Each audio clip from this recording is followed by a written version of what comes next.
गुजरात के सुवाली स्थित ऑफशोर तेल क्षेत्र को लेकर वेदांता और केंद्र सरकार के बीच चल रही कानूनी लड़ाई में दिल्ली हाईकोर्ट ने अपना रुख पूरी तरीके से साफ कर दिया है।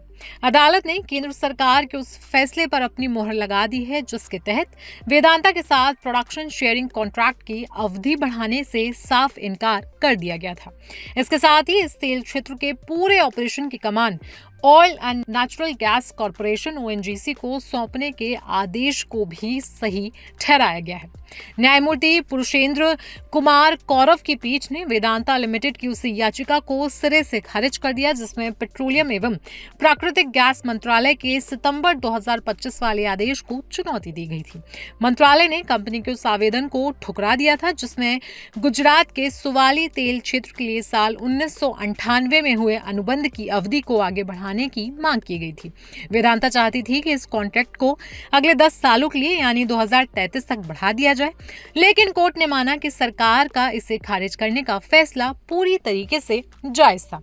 अब बात आती है पूरे मामले की। आपको बता दें कि ये पूरा मामला 1998 से शुरू हुए एक 25 साल लंबे समझौते से जुड़ा है जो कि जून 2023 में ही खत्म हो चुका था। इसके बाद कंपनी को 5 बार अंतरिम विस्तार दिए गए जिनकी समय सीमा भी सितंबर 2024 में खत्म हो गई। सुनवाई के दौरान अदालत ने बेहद कड़े शब्दों में कहा कि सार्वजनिक संसाधनों का प्रबंधन करते समय कोई भी निजी कंपनी अपनी मनमानी नहीं चला सकती है। इस दौरान कोर्ट ने यह भी पाया कि वेदांता ने अपनी उत्पादक शुल्क देनदारियों की भरपाई के लिए सरकार के हिस्से की राशि में से एक तरफा कटौती की थी। अदालत ने टिप्पणी की कि इस तरह का कदम सद्भावना से नहीं उठाया गया था।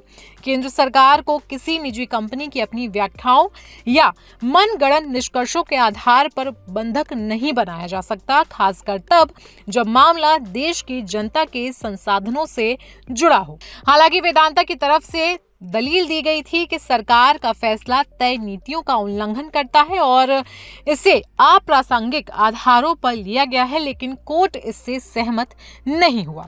अदालत ने केंद्र सरकार की इस बात को स्वीकार किया कि अनुबंध ना बढ़ाने का फैसला पूरी तरीके से जनहित और सार्वजनिक न्यास के सिद्धांतों को ध्यान में रखकर ही लिया गया है।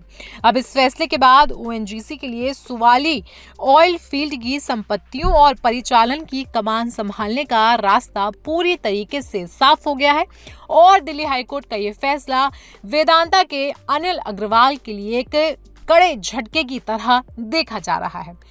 तो अनिल अग्रवाल पर दिल्ली हाईकोर्ट के इस फैसले के बारे में आपकी राय क्या है? आप हमें कमेंट सेक्शन में जरूर बताएं। साथ ही साथ इसी तरह की तमाम खबरों को देखने के लिए जागरण बिजनेस को सब्सक्राइब करना बिल्कुल भी ना भूलें।